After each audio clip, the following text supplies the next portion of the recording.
So welcome everyone to this to our AGM, my 16th, no, my 15th, I think, with you. I get a long service medal, but I was just reflecting as I was just sitting there, and we're going to read a passage from Philippians in a minute, of all the faithful people that have been part of and are still part of our fellowship, of which you just represent a few. I remember Malcolm Brewer, who would be playing a hymn for us now, and would be in his nice calligraphy writing down all the names of the people. Malcolm's well, but not able to come at 10:30, although they do watch online. I was just looking at the online figures. It was something on Easter Sunday, I think 29 people were watching it live, and about 70 odd then watched it on demand, so it was really exciting. I was also thinking of Malcolm Blackburn, who I went to see today, and had a chance to read a bit of Romans with and pray for, and just the faithful people. The real faithful people that we are so blessed to thank God for and to follow. Okay. Item number 5, Honorary Treasurer's Report. Just to put a bit of background to this, our Honorary Treasurer was Paul Cowan, who resigned in September this year, around about September this year. Been really great that Mark Dyer took on the role of getting all the finances together, along with Naomi, and she was working one day in post at that time. And then in around November, Sue offered to become the honorary treasurer in name. When I say in name, I mean it is still very much a team thing, isn't it? So therefore, so that's where we are at the moment. Sue has put herself down to PCC, and I hope she will continue to remain as honorary treasurer in this team that we have created. But we don't have, so our honorary treasurer's report, because Mark isn't here either, is going to be given by Naomi. I think it's fair to say that we are much clearer where it sounds that we're disorganized, but actually we're much clearer where our finances are now, although we may seem disorganized in personnel. So it's flipped around, I think. Nabi. Okay, so hopefully you'll have picked up the report on the income and expenditure for 2018. You can see that our planned giving and gift aid are our biggest sources of income. Things like room hire bring in some, but planned giving is really, really important to us as a church, as is the gift aid. And Colin White does the gift aid claims twice a year, and I am exceptionally grateful to him for doing that. Our income last year was slightly under the expected, so you can see our income total was 223,541. And our budget was 229,10. And then the key thing really is our expenditure, which is on the second page. So our expenditure total was 240,200, and you can see how it's been split, and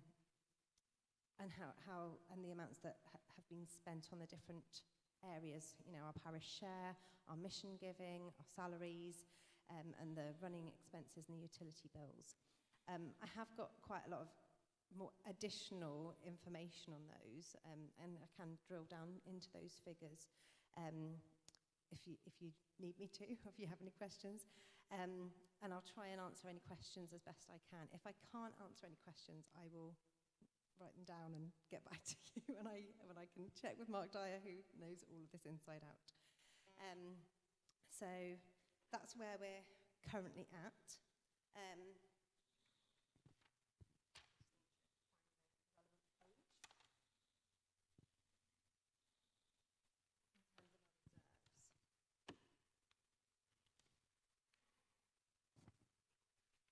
So in terms of our reserves, in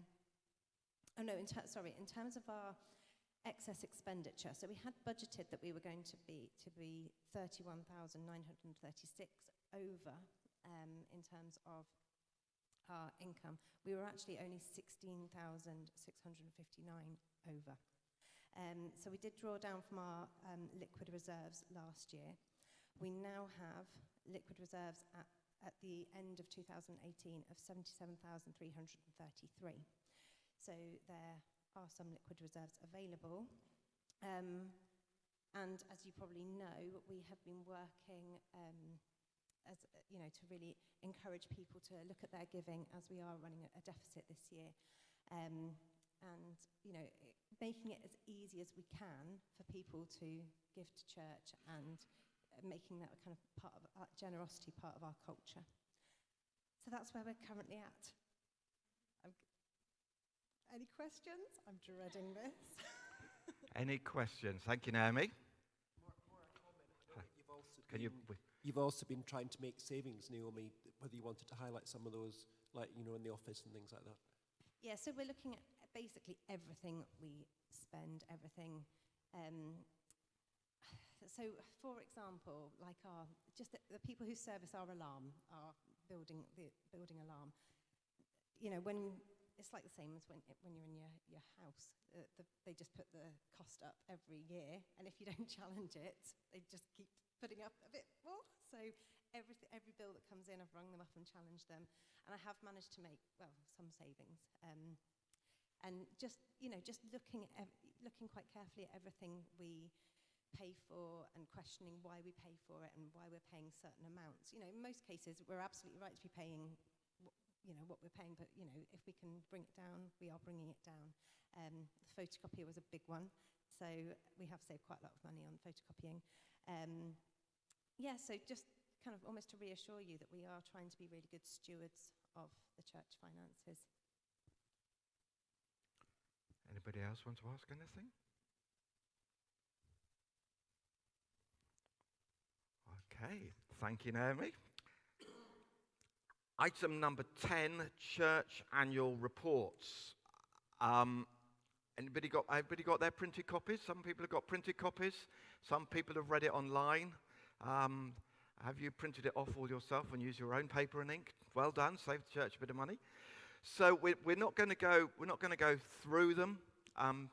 But if anybody wants to speak to their report without going through it, we don't want to go through it because we've got it in front of them, so we don't need to read it.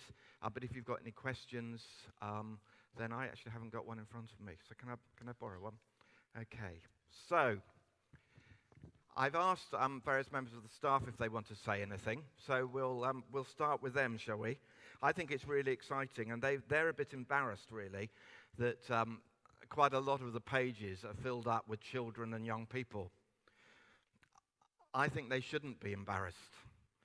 I think they should be really excited about it because, as Helen said, there's lots going on, and that's really exciting. And there's lots going, and because there's lots going on, I'm giving quite a good lead in. I hope you're thinking, because there are lots going on, you should be really encouraged because your giving enables lots to go on, and your volunteering enables lots to go on, and that's really, really exciting. So Helen, Joe, does anybody want to come up and say anything? I've given you a really good lead in. There you go. Thank you. Someone actually, when I was coming into here, gave me a lovely compliment that I haven't changed in 15 years. That was based on a black and white photo that's in Network this month. But actually, quite funnily enough, recently I think I've felt really old in a lot of my kind of conversations with young people. They don't know who Jason Donovan is, and cassette tapes are like this fascinating concept to them.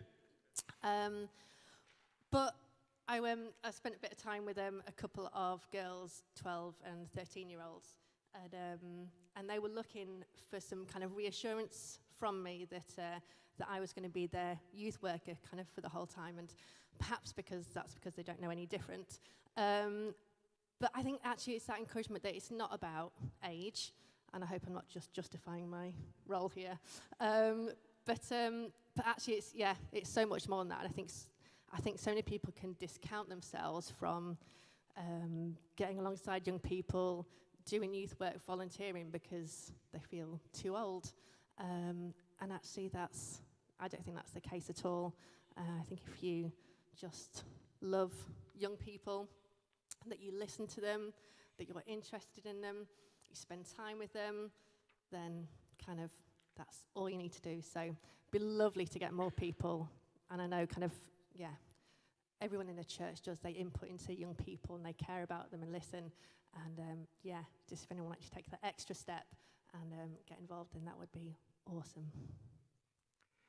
Does anybody want to ask Joe any questions or want to say anything? Yeah, they're an easy lot, aren't they? Right, Helen.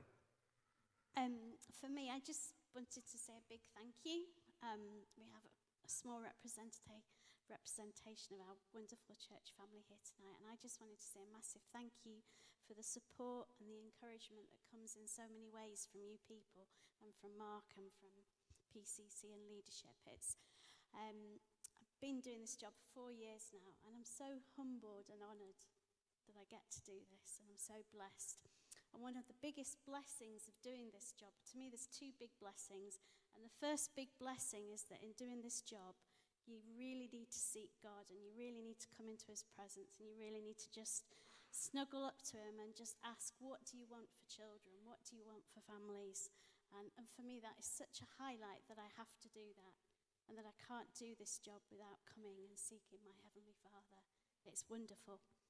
And the second highlight that goes alongside of that is also the people who volunteer to help in so many ways, and the families and the children that I have contact with, and the connections that go on between those, between the leaders and the families and the children and the school. And there seems to be this growing network, or quite a tangled network at time, of all these relationships, and it's such a privilege to watch this web grow.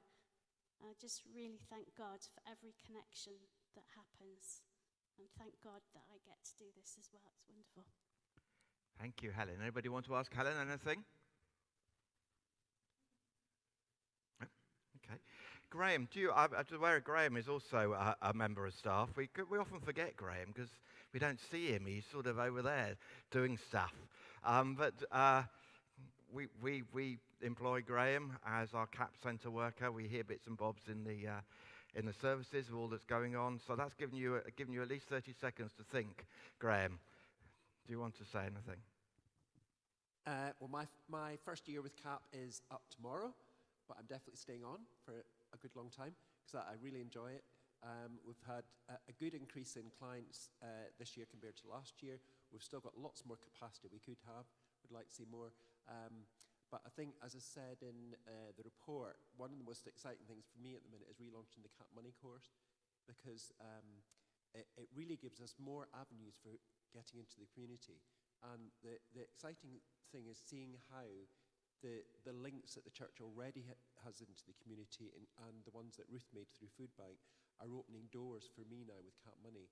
So potentially into the schools, with the Ribble Valley Housing, who'd already worked with Ruth on housing projects and Food Bank. There's potential of doing that course for people who are in emergency housing and young people. And we're hoping to run it in the schools and lots of things like that. So yet another chance just to support the community, to outreach and bring God's love in the community. So it's exciting. Thank you. Anybody want to ask Graham anything? Naomi, do you want to say anything? No. Okay, great. Okay. So any questions? You've got the annual reports in front of you. Does anybody want to make any comments? Anybody want to ask any questions? And either the person who's written the report will be able to answer it, or I'll have a go, or Naomi will have a go. Is there anything that you'd like to ask? I'd like to say something. That next year, I would like to do a video annual report. So this is your however many months warning. And if there's a written report, which I expect there will be, you will all be getting a word limit. I'm looking at Helen and Joe. Okay, so you will see people, we're trying to get people people who are good at filming to start filming stuff all the way throughout the year, so that we can then put all that together and make it a bit more creative than a bit of paper. Although I think this is really good, Naomi, what you've produced here. I think it's really, really, really good. And yeah, and it's been really exciting to see all the comments on Facebook. Even our prospective curate put down there, so he read it, and obviously downloaded and read them, so it's so encouraging. So he's obviously looking forward to coming to be with us. Okay, so item number 11. If I don't speak for more than 20 minutes, we'll be finished by past. So that's good. Okay, so I want to say, first of all, thank you very much to, well, first of all, to the staff, to Joe, to Helen, to Nick, who has been with us on and off for, well, many, many years, who retired in August, and to Naomi, who's come on board. It's so exciting and encouraging to be in a team of people who are can-do people, who are people that say, yeah, we'll give it a go, and are always wanting to push and keep going. And I hope we have some laughs, we have some fun, we pray together, we share together, and it's a real blessing to be leading that team. And with all its dynamics and the change of dynamics that we've had over the years, 15 years with Joe and 4 years with Helen, I must be doing something, we must be doing something all right to still be together. So that's great. So thank you to the staff. Thank you to the wardens, to Mary and to Keith. And I know sometimes, you know, personally this year has sometimes been difficult, particularly for you, Keith, with your mum. And I admire the way you've just kept going and wanted to serve. And I know you've sometimes felt, oh, I'm not doing a good job, but it's been great to have you on board. And, you know, we just want to love you through this period. And Mary, well, you know, for all that you do and all that you are and who you are. And you're very precious, and you're very precious to this church family, and a key person. Mary often says, oh, I'm too old. And sometimes she has a flip and says, oh, I can't do this anymore. But I say, well, please stay, because you are absolutely a key cog in the wheel of this church. Thank you to the leadership team. We've morphed and evolved over 4 years, and it's a really exciting creative group with Sam and Mark. Dave Thornburg's come off the leadership team for a little bit, but he may be coming back on. For Naomi coming on board, for Ruth and Graham, and for Della. It's quite a dynamic little group. And thank you for your support, your personal support. One of the joys of that leadership team is that I can just share my heart and where I'm at, and maybe some of the struggles that I'm going through, and get your advice. Thank you to the PCC, who are great. We are thinking about what the role of the PCC. It's something we want to get our heads around, the role of the PCC. So if you're coming on the PCC, that will be something we'll be thinking about. Because you are the trustees, but we have a leadership team. Are you doers? Are you thinkers? What is it? We're trying to, so welcome to this world of trying to work it out together. And thank you to everyone else who serves and volunteers. And I'm going to tell a little story at the end just to show how amazing that can be. I hope you've been encouraged by the reports. I think it's really encouraging the things that have gone on. And it's good to look back and celebrate and to give thanks. But we also need to go forward. And maybe some people like to just stay. And when I think, right, well, what's the next thing? You can probably sit in your chairs and think, oh, no, not another thing. Can't we just settle? Can't we just stay for a bit? You haven't got another project you want to do, have you? Or is there really another thing? But we need to remember this, but it's for the sake of the kingdom. It's for the sake of the King, for the glory of the King. It's for the sake of the lost that we're here. We're here to transform and to enable God to transform lives. And it's been great over this years just to see lives transformed. We've seen lives transformed, people reaffirming their baptismal vows. We've seen all the networks and the meshes that Graham has talked about, how exciting that is. I was hearing yesterday about how Food Bank is now feeding Gateway Counselling. It's just so exciting to see all those things meshing together. But we need to move forward. As I said in my report, let's not settle in Haran. And I know that can sometimes be, oh, just let me be. And we're mindful of that. We don't want to just do another thing and another thing because we want to have lots of activity. We want to hear what God is saying and think, what's the next thing?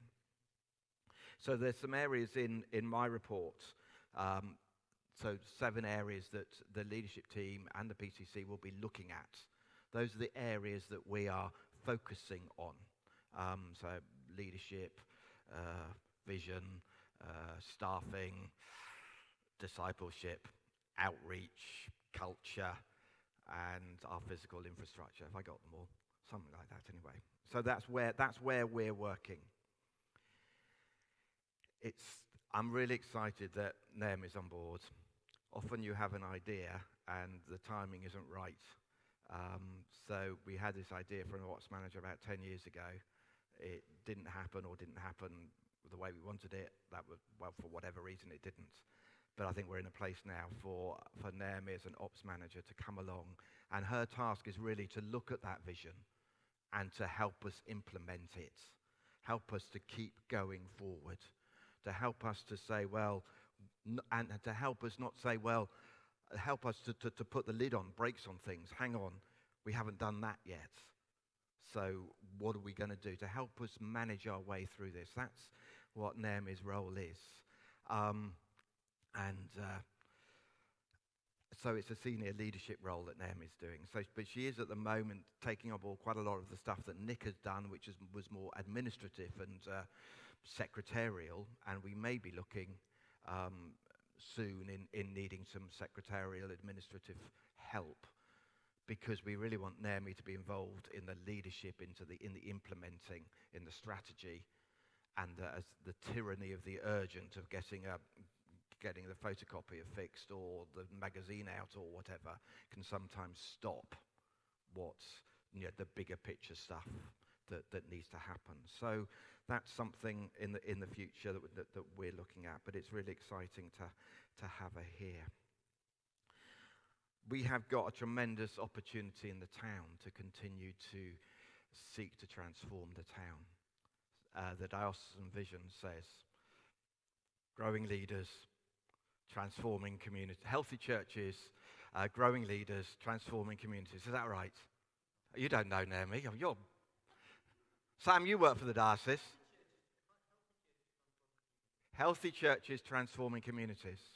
And that's what we're about, to transform our community. That's the big vision that we've got, and working out how to do that. Ian comes in June. He gets ordained at the end of June. Ian and his wife Kate come to be with us for 3-4 years as curate. He's training as just a normal curate, not a pioneer curate, as a normal curate. But we have got a vision for the Standon Estate. And that vision has been endorsed by the diocese, by Bishop Philip, who had a meeting with those churches who got estates being built around a couple of years ago. The real sense, right, here's an opportunity to reach this estate, maybe to build a congregation. We don't know what that looks like, but part of his role will be working around that to see how that can happen. I think we've got the tremendous opportunity in youth work, in outreach to youth. It's been on my heart this year that we haven't been able to do outreach work with young people. And I think we've got a great opportunity with the Grand and with the council and maybe with other churches to explore the possibility of having someone to come and work, outreach work, be a detached worker with young people in our community. We're a small town, and if we can influence a small amount of people, it has an amazing effect. So I don't want us to stand still and just say we've got there. There are young people out there who are lost. There are young people out there who are unengaged, and we want to be part of that transformation. So that's one thing that is really on my heart to do. The diocese has talked a lot to us about becoming a resourcing church, and it's becoming clear to me actually what that looks like now. And it looks like this for us, in that we are here to resource others in their ministry. Now that can take all sorts of different forms. It's resourcing you to be kingdom people where you are. It's resourcing outreach, working with other churches in the town to reach our town. It's resourcing, it can be resourcing the school. It can be resourcing other churches in the deanery to help them with their projects. One of the things that is happening is for me thinking about the later years of my ministry, which I'm now moving into, and God's been challenging me to have a 6-day ministry. And it's not a new religion, as Colin and Derek laughed at me this morning in our prayer triplet. A 6-day ministry is really to spend a day a week resourcing and doing something different to resource deanery, diocese, with the various skills that I might have picked up over the years. And it may be about mentoring other vicars, incumbents. I've got a passion to train. I've got a passion about training people, not in leadership skills, but in character. Because if you're in it for the long haul, which we should be, we need to make sure in any Christian leadership it's our character that is most important. So that is my passion. And I'm starting to think about that, read some books about that, going to see someone about that. So I'm just handing it out there, and I'm going to see what happens with it. But that means I think I've got to give a dedicated day to that, otherwise it won't happen. So that's just something on the agenda. And this really allows us to be, if you like, the Minster model. The Minster Church is the church in the middle that resources lots of communities that are outside. And that's what I see us being able to do increasingly. And so we're going to be intentionally looking about how we can do that. Part of our Minster model and reaching out is an amazing partnership we have with King's Highway Church. It's not our deanery, it's not our diocese, it's not our country, but it's 6,000 miles away. And amazing resourcing them in so many ways as well. There's the resourcing goes far beyond just here. So those are some of the things that are on my heart, and I sort of just drip them into you. And as anything, it's really a skeleton on which we'll start to put some flesh on. We'll start to put some flesh on as we go forward, as it organically evolves, as we start to plan. I think we do have, if we are going to go forward, we do have the challenge of finance. We have looked at the finances, and people have been very generous and have responded to the call to up their giving, and it's looking a lot more healthy where we are. So we just wait and see, and we'll keep keeping you informed of where we are. One of our things is to be transparent about our giving, but we are. We have increased our giving, which is really exciting. But increasing the giving that we have will keep us where we are. It won't actually get us to the next level. So this adventure of faith is really exciting. So we will have that challenge, and so I keep challenging myself and challenging you. Are you willing to finance what we believe we're called to do. So that's going to be something that's going to continue to be shared, and hopefully shared in appropriate ways. So thank you for who you are and all you do. This is still a great place to be. I still love being here. I still love being leading this congregation and leading. I suppose I've been in the town long enough to be sort of known within the town and taking that role within town as well. So that's great. I wanted to finish by telling a story which happened last week, because this just sums up us, I think. Last week, you know, we had was it last week or the week before?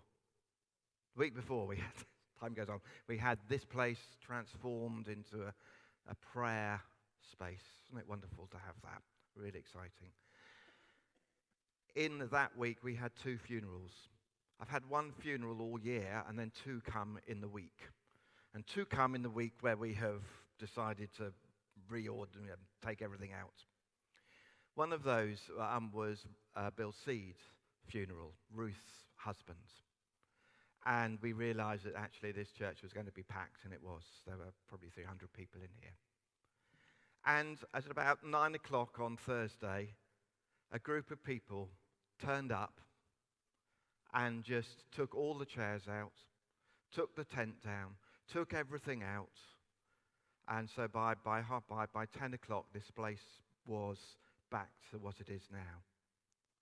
And then after the funeral, about 3 o'clock, the same people, some of the same people, some different people, came back, stacked up all the chairs, took them all out again, put up the tent again, got everything out again, put all the banners up. And as I just looked around, I said, well, this is what family is, isn't it? This is just what we do. It's what you do in a family. You help those who are mourning. You don't say, oh, we can't possibly do that. You give because one of your family members is grieving. And you give and you come and in a very practical way. I just turned to Naomi and I turned to Bart and said, well, this is family at its best, isn't it? So thank you so much for being family. Thank you so much for your generosity and your willingness to be family and care for one another. It's so encouraging. Naomi was telling me, again, just today, 2 of the really encouraging things that she's had said to her about a number of things. Please keep encouraging. If there are issues, we deal with them. And I'm not saying everything is swimming. We will have disagreements. But the way we deal with our disagreements, I hope, is we do it in a generous way, we do it in a loving way, and we're here for each other. So thank you for being part of that culture, and thank you for making this place an amazing place to be and to witness to God's love in this town.